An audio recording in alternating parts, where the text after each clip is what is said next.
This video is made possible by donations to the United States Lighthouse Society from people like you.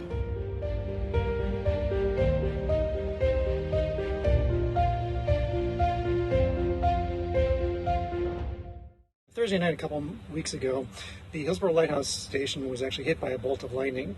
We thought it was in the old generator building behind me, but it turns out it was the lighthouse itself. Now, we found that out from a couple of our cottage guests who said they actually saw the lighthouse get struck by a bolt of lightning, and it actually lit up the lantern room, like as if the light was on itself. I went online that night to do my nightly check to make sure the light was on. When I saw that it wasn't, I contacted Ken Herman, our president, who lives nearby, and I figured he'd be able to get over here, flip the breakers, maybe reset the timer, get the light back up and running. Shortly after Ken arrived, he was able to get the lights back on inside the main part of the lighthouse. The one thing that wouldn't come on was the actual light itself.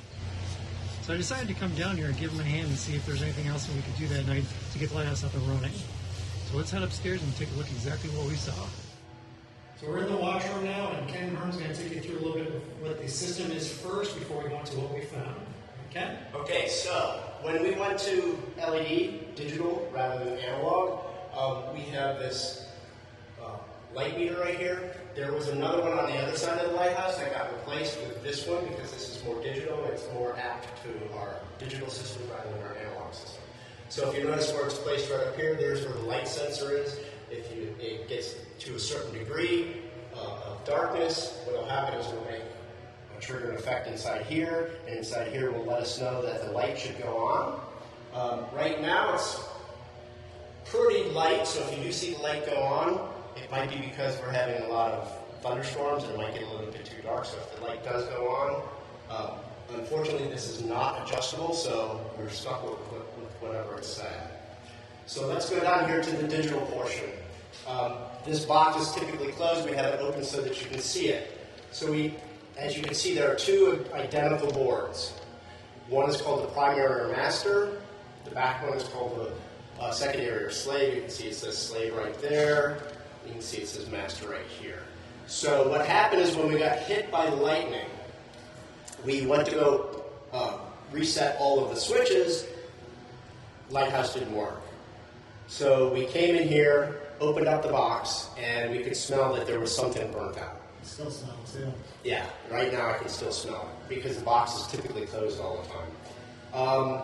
We brought the software. There's a connector right here that we hook up to go up to a computer. Right under here there's a bunch of different extra connectors. This is the one that goes up to that light switch. We tried popping these fuses. Maybe we thought the fuse were blown. That was not the case. We brought up the software. The software was showing that it was able to read from the master, but not the slave. So we were looking at it, and we decided, you know what? Maybe, if we're really lucky, it's this power supply and not the controller board. So what we did is I went out and got the proper wiring, black and red, as you would want.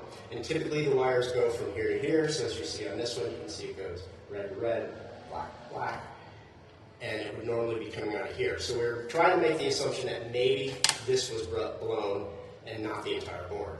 So what happened is when I rewired it, one of the people that were here at the cottage, let me back up just a second, noticed that there were 4 connectors here, not just 2. So if you take a look, you can see there's 2 in the middle and 2 on the outsides.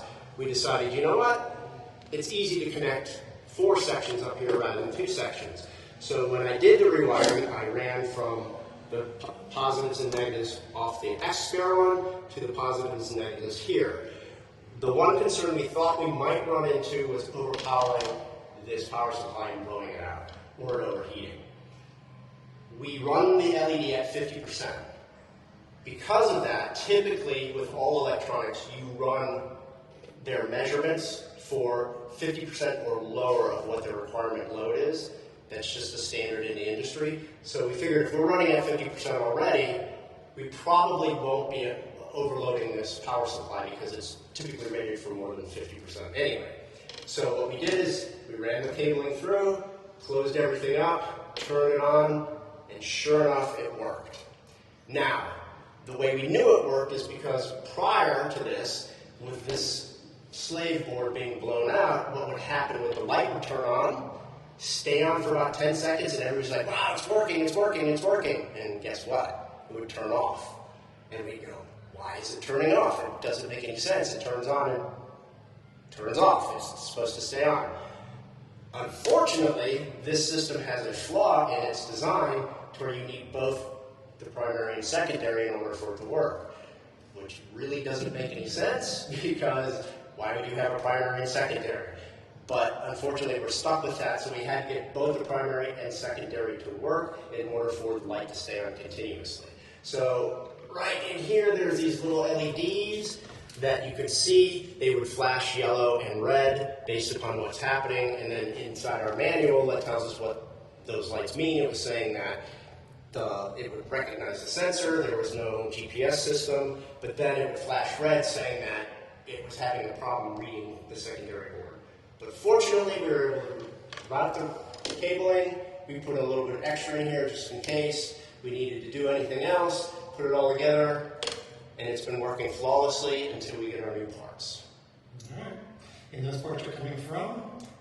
Right now, I believe they're coming from North Carolina, but the company itself will probably have to order some more stuff, and that is Sea Life, and it's based out of Australia.